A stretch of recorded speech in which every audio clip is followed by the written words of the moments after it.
अस्सलाम वालेकुम। मेरा नाम मारिया सहर है और मेरा रोल नंबर है स्वैम 35। आज हम देखेंगे कि जावा नेटबीन्स को यूज़ करते हुए हम एक बिलिंग सिस्टम कैसे बना सकते हैं।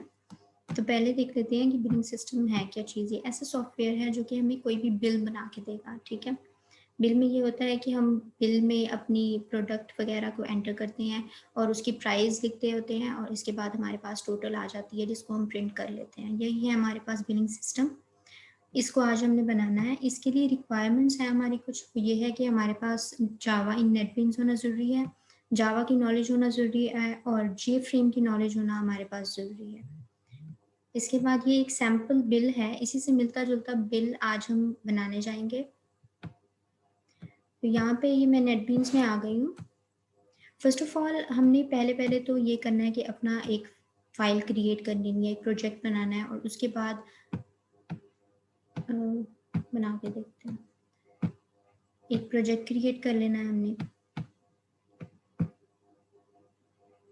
देख लेना है यहाँ पे कि हमारे पास अगर ये मेन क्लास है तो उसको हटा देना है। यहाँ पे कोई नेम दे देते जावा एप्लीकेशन 60।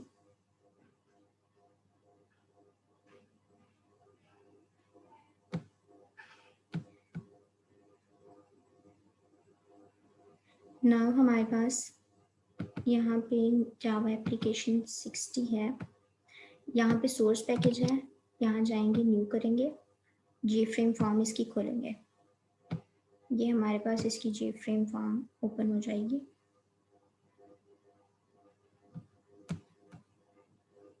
ये जे फ्रेम फॉर्म है। अब यहाँ पे इसकी स्क्रीन को हम अपने मुताबिक बड़ा छोटा कर सकते हैं। यहाँ पे ये प्रॉपर्टीज़ हैं और ये होता है हमारे पास पैलेट।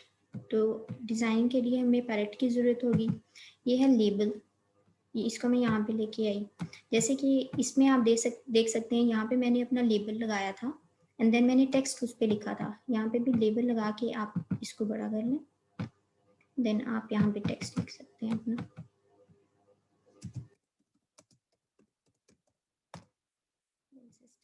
ठीक है, यहाँ पे मैंने सारे के सारे, यहाँ भी लेबल लिया था मैंने, यहाँ भी लेबल लिया है, यहाँ भी लेबल लिया है, यहाँ भी। ठीक है, नेक्स्टली मैं पैलेट में गई हूँ और उसके बाद मैंने अपनी टेक्स्ट फील्ड उठाई है।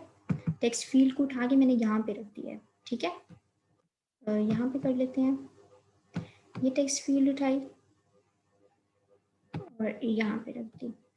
अब ये टेक्स्ट फील्ड का ये होता है कि ये हमारे पास एक बॉक्स क्रिएट कर लेता है और इसमें हम कोई भी अपना डाटा एंटर कर सकते हैं जो हम लिखना चाहें। ठीक है, इसके बाद मैंने लिया था कुछ बटन्स। ये बटन है, ये और ये 4 बटन्स मैंने लिए हैं। इसके बाद मैंने एक टेक्स्ट एरिया भी दिया है। ये रहा टेक्स्ट एरिया, ये मैंने यहाँ पे बना दिया। ठीक है, ये ऐसे मैंने अपना डिज़ाइन क्रिएट किया है। नाउ हम देखेंगे कि इसके बैक एंड पे हमने कोडिंग क्या की है, ये हमारा बिल कैसे क्रिएट होगा। ठीक है, फर्स्ट ऑफ ऑल मैं आपको एग्जिट का बता देती हूँ। एग्जिट पे मैंने 2 दफ़ा क्लिक किया है तो मैं उसके बैक एंड पे आ गई हूँ। अगर आप यहाँ पे जाएं, राइट क्लिक करें और इवेंट्स में जाएं, एक्शन में जाएं, एक्शन परफॉर्म में जाएं तो आप इसके बैक एंड पे पहुंच जाएंगे। ठीक है, इसके बाद मैंने लिखा है सिस्टम डॉट एग्जिट और स्मॉल ब्रैकेट उसमें 0 लिखा है और उसके बाद मैंने सेमी कॉलन लिख दिया। ये कोडिंग करने के बाद हमारे पास जब हम कुछ भी लिखेंगे, लाइक यहाँ पे है, यहाँ हमने कुछ भी लिखा, यहाँ हमने कुछ भी लिखा है लाइक, इसको रन कर लेते हैं।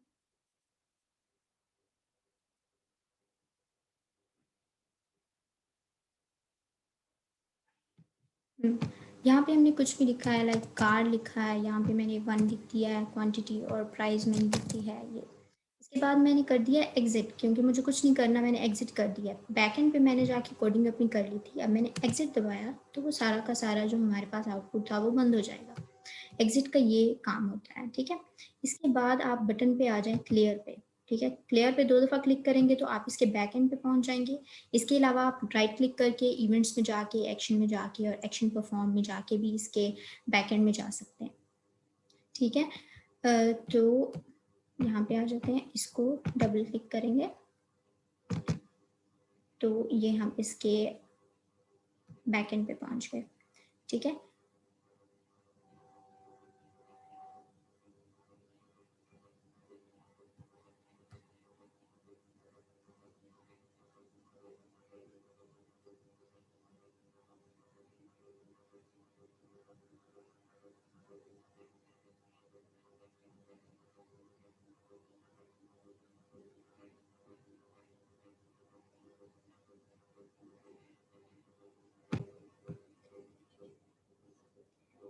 नाउ क्लियर के बैकएंड पे जाके हमने सिंपली लिखना है J text field one dot set text, और इसके बाद हमने इसको ऐसे ही रख देना है।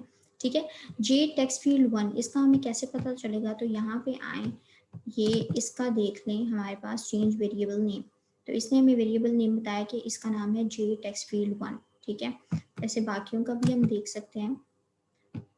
ये टेक्स्ट फील्ड टू है मेरे पास, और ये मेरे पास होगी टेक्स्ट फील्ड थ्री। सही हो गया। ठीक है, क्लियर पे जाके 2 दफ़ा प्रेस करें तो हमारे पास इसका बैकएंड ओपन हो जाएगा। यहाँ पे जाके हमने लिखना है J text field one dot set text, और इसको ऐसे हमने छोड़ देना है, ये तीनों के लिए हमने लिख देना है। तो ये क्लियर की हमारे पास कोडिंग हो गई है। अब इसको रन करके देख लेते हैं। ये हमने इसे रन किया, यहाँ पे मैंने कुछ भी लिख दिया, यहाँ पे 1 लिख दिया, यहाँ पे मैंने अपनी प्राइस लिख दिया, और इसके बाद मैंने इसे क्लियर कर दिया सिंपली। तो जो हमने किया था, पुट किया था इनपुट, वो हमारे पास क्लियर हो चुका है। सही हो गया। अब इसके बाद हम थर्ड बटन की तरफ जाते हैं, जो कि हमारा बिल बटन है। ठीक है, बिल पे 2 दफ़ा क्लिक करेंगे तो इसके बैक एंड पे पहुंच जाएंगे। ठीक है, यहाँ पे हमने आके लिखा है कि हमारा जो बिल है, मतलब ये रहा, ये है हमारे पास बिल, जो होगा वो यहाँ पे बनेगा। इसका नाम पहले हम देख लेते हैं। ये है हमारे पास जे टेक्स्ट एरिया वन। ठीक है, अब बिल पे 2 दफ़ा क्लिक करें, इसके बैक एंड पे पहुंच गए। मैंने जे टेक्स्ट एरिया वन लिखा है, डॉट सेट टेक्स्ट किया है, और इसमें मैंने वो लिखा है जो मुझे चाहिए अपने बिल पे लिखा हुआ। ठीक है, मैंने कुछ स्टेरिक्स लगा के न्यू लुक गारमेंट्स लिखा है, और उसके बाद मैंने बैक स्लैश एन लगाया है ताकि मैं अगली लाइन पे पहुंच जाऊँ, और उसके बाद मैंने ये थोड़े से हाइफन्स दिए हैं ताकि जो एक लाइन है ना वो क्रिएट हो जाए। इसके बाद मैंने इसको बैक स्लैश एन लिखा है ताकि हम अगली लाइन पे चले जाएं। उसके बाद मैंने एड्रेस लिख दिया है, फिर से बैक स्लैश एन लगाया है, नेक्स्ट लाइन पे आए हैं, यहाँ पे डेट लिखा है, back slash N, next line पे आ गए। फिर मैंने बिल नंबर लिखा है, उसके बाद मैंने एक टैब दिया है। बिल नंबर के साथ ही थोड़ा आगे जाके हमारे पास एक और चीज़ होगी जो कि है टाइम। ये टाइम लिखा हुआ है मैंने। इसके बाद मैं न्यू लाइन पे चली गई हूँ, मैंने कॉन्टैक्ट नंबर लिखा है, बैक स्लैश एन लगाई है, न्यू लाइन पे गई हूँ। उसके बाद मैंने एक कुछ हाइफन्स लगा दिए हैं ताकि हमारे पास एक लाइन क्रिएट हो जाए। ठीक है, उसके बाद मैंने फिर बैक स्लैश एन लगाई है। उसके बाद मैंने लिखा है प्रोडक्ट नेम, फिर थोड़ा सा टैब दे के ताकि कोई थोड़ी सी स्पेस जो है वो क्रिएट हो जाए। टैब देके उसके बाद मैंने क्वांटिटी लिखी है, फिर से टैब देके मैंने प्राइस लिखी है। उसके बाद मैं न्यू लाइन पे आई हूँ, और मैंने फिर से ये एक लाइन क्रिएट की है। ठीक, उसके बाद मैं न्यू लाइन पे चली गई हूँ। उसके बाद मैंने किया है कि जो हमारे पास जे टेक्स्ट फील्ड वन है ना, उसके टेक्स्ट को मैंने गेट किया है। मतलब जो मैं जे टेक्स्ट फील्ड वन में जो चीज़ लिखूंगी, जे टेक्स्ट फील्ड वन मेरी बेसिकली मेरे पास प्रोडक्ट नेम था। ठीक है, जो प्रोडक्ट नेम में मैं जो चीज़ लिखूंगी वो हमारे पास आ जाएगी। ठीक है, उसके बाद मैंने थोड़ी सी स्पेस दी है। उसके बाद मैंने जे फील्ड टू में जो चीज़ लिखी होगी ना, मैंने इनपुट दी होगी, वो गेट किया है। ठीक है, जे फील्ड टू हमारे पास बेसिकली क्वांटिटी है, तो यहाँ पे मैं अपनी क्वांटिटी दूंगी। उसके बाद मैंने टैब दिया है। जे फील्ड थ्री हमारे पास प्राइस होगी, प्राइस में मैं जो कुछ लिखूंगी वो हमारे पास आ जाएगी, मैंने उसको गेट कर लिया। ठीक है, उसके बाद मैंने बैक स्लैश एन लिखा है ताकि न्यू लाइन पे जा सकूं। उसके बाद एक लाइन क्रिएट की है, फिर से नेक्स्ट लाइन पे आई हूँ। उसके बाद मैंने एक टोटल लिखा है। टोटल जो है वो बेसिकली हमारे पास प्राइस ही होगा ना, तो उसके बाद टोटल को लिख के मैंने 2 दफ़ा बैक स्लैश डी लिखा है ताकि टैब क्रिएट हो जाए, तो हमारे पास बहुत ज़्यादा स्पेस क्रिएट हो जाएगी। और उसके बाद जाके मैंने लिखा है कि J text field three dot get text. इसका मतलब ये है कि जो जे टेक्स्ट फील्ड थ्री में मैं लिखूंगी ना, वो मेरे पास आ जाएगा। मतलब जे टेक्स्ट फील्ड थ्री में मेरे पास प्राइस थी, तो टोटल में हमारे पास प्राइस ही आ जाएगी। तो ये इसकी सारी कोडिंग थी। नाउ हम देख लेते हैं इसको रन करके।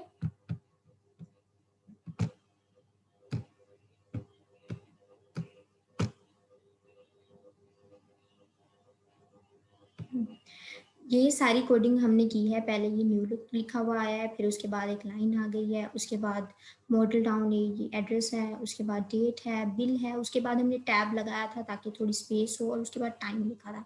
ठीक है, इसके बाद हमने \n लगाया था और फिर कॉन्टैक्ट नंबर लिखा था, फिर \n लगा के अपनी एक लाइन क्रिएट की थी, फिर प्रोडक्ट नेम लिखा था, क्वान्टिटी लिखी थी और प्राइस लिखी थी। ठीक है, अब यहाँ पे ये काम हो गया है। उसके बाद हमने कहा था कि हमने गेट भी करनी है, जे फील्ड एरिया 1 में जो हमने लिखा होगा उसको गेट करना है। ठीक है, तो हम यहाँ पे प्रोडक्ट नेम लिख लेते हैं, यहाँ पे एक कार, यहाँ पे हमारे पास क्वांटिटी 1 और हमारे पास ये प्राइस आ गई। ठीक है, इसके बाद मैं बिल पे क्लिक करूंगी तो ये हमारे पास सारे के सारे जो हमारे पास इनपुट हमने किया है वो उसको हमने गेट कर लिया है। उसके बाद मैंने लिखा था कि मेरे पास टोटल भी आना चाहिए और टोटल हमारे पास प्राइस ही होगी, तो ये हमारे पास टोटल भी उसने हमें दे दिया है। ठीक है, अब ये होता है कि 3 बटन हमें पढ़ लिए हैं, अब हमारे पास ये वाला बटन रह गया। ठीक है, अब इसको पढ़ लेते हैं। यहाँ पे आके आप फिर से अपने डिज़ाइन पे चले जाएं और 2 दफ़ा इस पर क्लिक करेंगे तो आप इसके बैक एंड पे पहुँच जाएंगे। अब प्रिंट करवाने के लिए मैंने लिखा है ट्राई और उसके बाद मैंने ब्रैकेट डाली है JTextArea1 dot set text into JTextArea1 dot get text. ठीक है, और इसके बाद मैंने JTextArea1 डॉट प्रिंट, और इसको प्रिंट कराने के लिए ये हमारे पास कोडिंग हो गई। अब इसको रन करके देख लेते हैं तो हमारे पास क्या आता है। हाँ जी, अब यहाँ पे हम प्रोडक्ट नेम को ही लिख लेते हैं, यहाँ पे क्वांटिटी लिख लेते हैं और ये अपनी प्राइस लिख लेते हैं। बिल पे प्रेस करेंगे तो ये हमारा बिल क्रिएट हो गया। ठीक है, यही हमारा बेसिक काम है। अब यहाँ प्रिंट पे जो हम कोडिंग करके आए हैं, एक दफ़ा इस पर क्लिक करें तो ये हमारे पास ओपन हो गया। ठीक है, अब यहाँ पे हम देख सकते हैं कि हमारे पास कितनी कॉपीज़ होनी चाहिए, 1 होनी चाहिए, 2 होनी चाहिए। मैं अभी 1 रख रही हूँ। यहाँ से आप इसके फॉर्मेट्स चेंज कर सकते हैं और यहाँ पे जाके आप इसे प्रिंट करेंगे। ठीक है, ये मैंने प्रिंट कर दिया। अब प्रिंट की प्रोग्रेस हो रही है, जाके मैं डेस्कटॉप पे इसे सेव कर दूंगी और मेरा जो एक बिल होगा वो सेव हो जाएगा। ठीक है, डेस्कटॉप पे मैंने बिल नंबर 151456 लिख दिया। ठीक है, और सेव कर दिया। बस यही था हमारा आज का सॉफ्टवेयर। आई होप कि आपको ये पसंद आया होगा और आप ज़रूर इसको ट्राई कीजिएगा। कोई भी क्यूरीज हो आप कमेंट बॉक्स में सवाल पूछ सकते हैं। This is it and thank you so much.